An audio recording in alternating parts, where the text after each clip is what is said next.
Assalamualaikum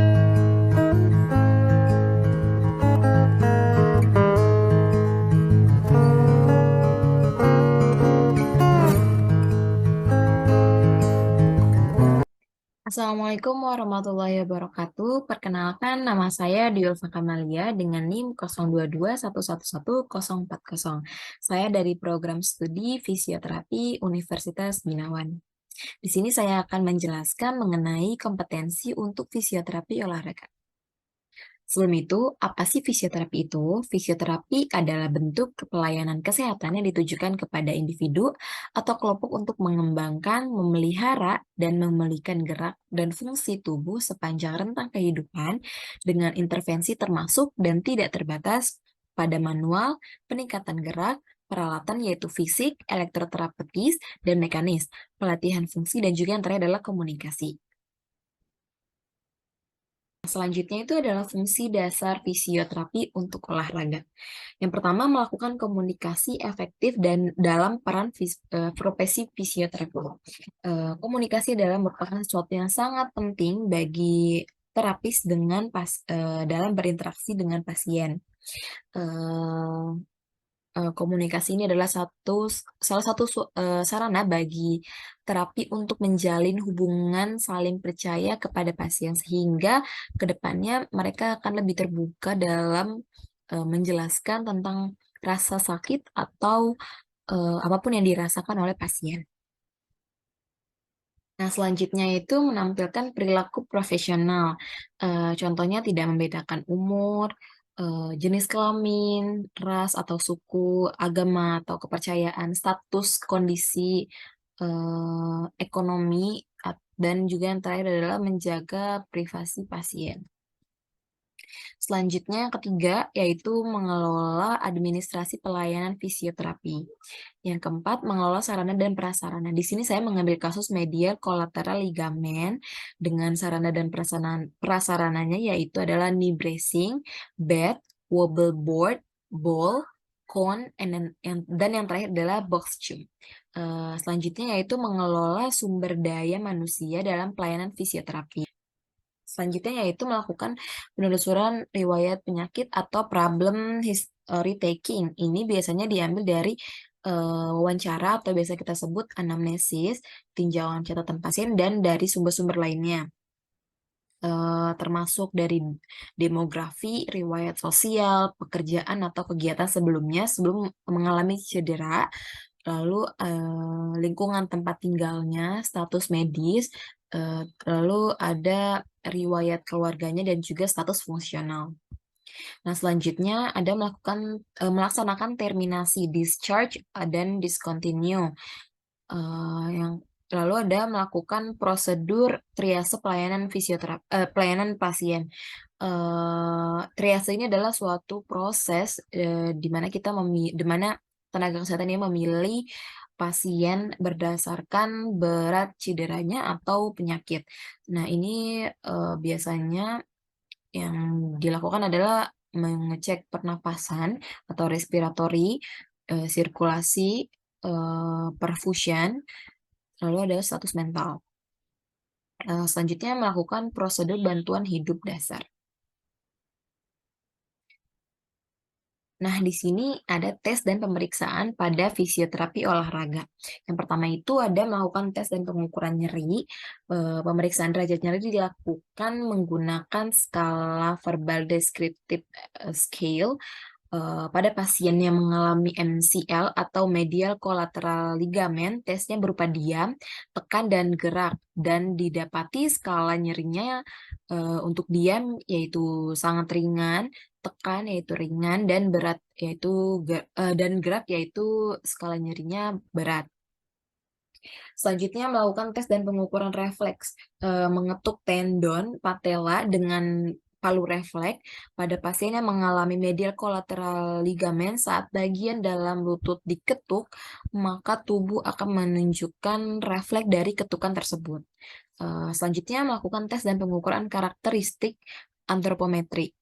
Contohnya yaitu tinggi badan, berat badan, panjang bagian-bagian tubuh seperti mengukur langsung panjang lengan, panjang tungkai, luas badan atau komposisi badan seperti tebang lemak, tulang, otot, dan organ. Keliling badan terdiri dari dada, pinggang, pinggul, betis, dan lain-lain.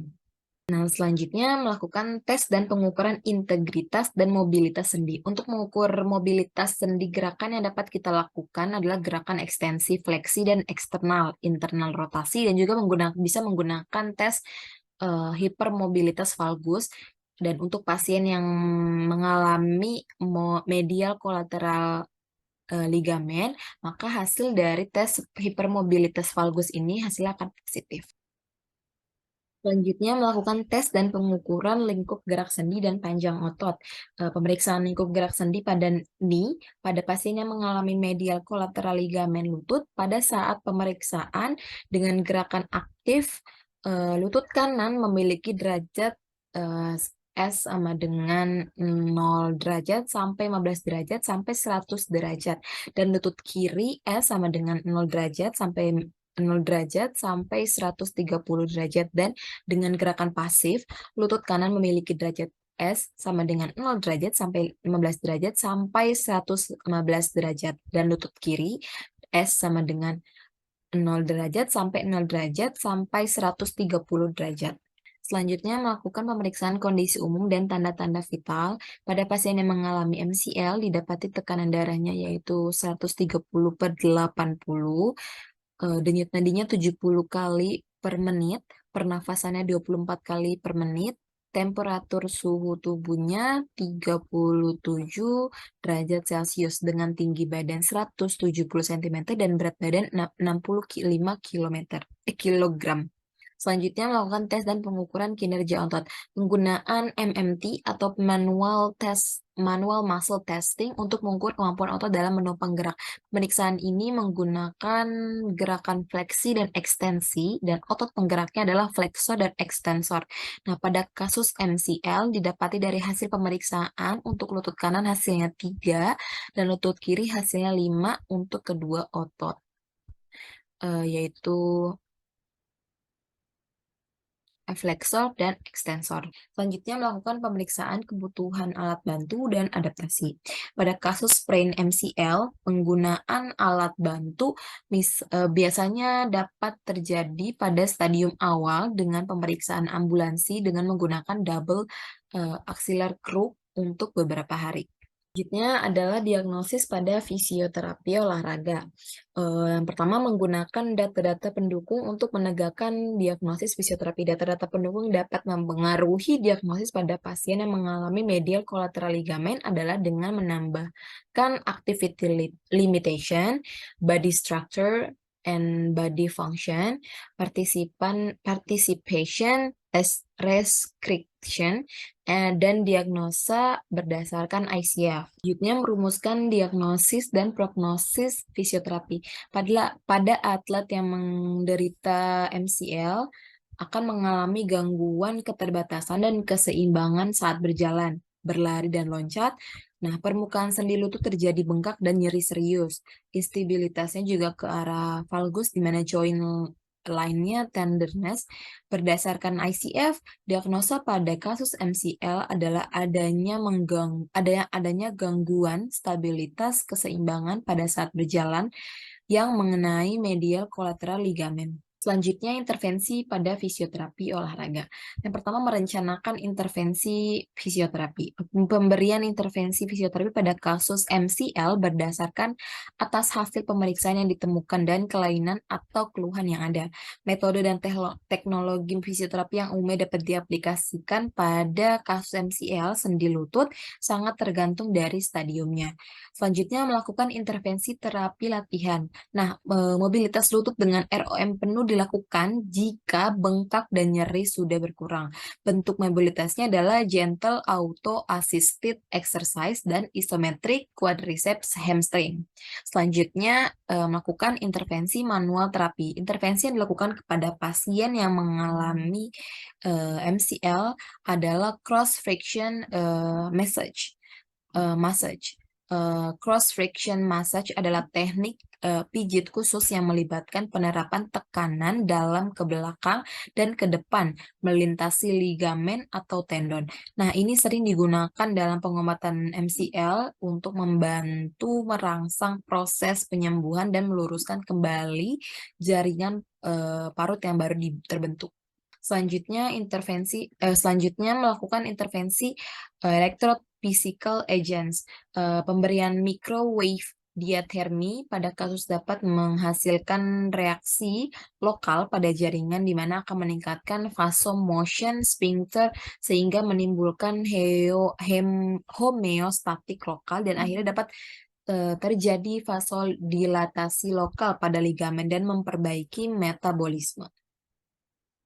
Selanjutnya melakukan intervensi mekanik. Nah, intervensi mekanik yang dapat dilakukan terapis pada kasus medial kolateral ligamen adalah pemberian ultrasonik. Pemberian ultrasonik ini dapat dapat memberi pengaruh yang bermakna terhadap penurunan nyeri pada kondisi cedera ligamen kolateral media yang bagian lutut. Nah, selanjutnya ada melakukan intervensi pre dan post fisioterapi. Tindakan yang dapat dilakukan fisioterapi pasca operasi adalah mengoptimalkan gerak dan fungsi pada pasien. Yang pertama, post OP 0 sampai 2 minggu, yaitu exercise-nya adalah intervensinya adalah melakukan gerakan patellar mobilization, terus ada strengthening ankle, ada yang terakhir adalah straight leg raises. Terus yang kedua, post OP pada minggu kedua sampai 6 minggu. Gerakannya ada heel slide, wall slide, dan static cycle. Yang ketiga, post OP 7 sampai 12 minggu. Ini gerakannya ada gerakan isometrik, hamstring curls, dan yang terakhir adalah calf exercises. Selanjutnya melakukan intervensi tapping dan bandaging. Penerapan kinesio-tapping dan elastic bandage pada intervensi latihan stabilisasi kasus medial kolateral ligamen efektif terhadap penurunan nyeri, mempercepat mobilisasi sendi dan otot secara maksimal dan relaksasi otot-otot yang spasme. Selanjutnya melakukan intervensi latihan kebugaran.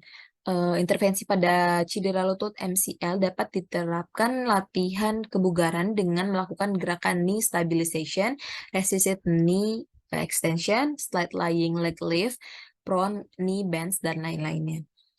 Melakukan intervensi latihan pemulihan kondisi. Intervensi latihan pemulihan kondisi pada kasus MCL adalah fisioterapis mengarahkan pasien untuk melakukan latihan berupa resisted knee extension, step up, wall squat, wheel ball, wobble board exercise. Selanjutnya melakukan intervensi latihan aktivitas fungsional, pemberian intervensi exercises berupa active mobilization, active resisted exercise, core stability exercise, dan latihan pola jalan untuk meningkatkan kemampuan fungsional. Peningkatan kemampuan fungsional pasien dapat meningkat dikarenakan kondisi nyeri berkurang, meningkatnya lingkup gerak sendi, dan meningkatnya kekuatan otot. Selanjutnya melakukan intervensi metode khusus. Ini kita bisa menggunakan prinsip RICE atau rest, ice, compression, dan elevation.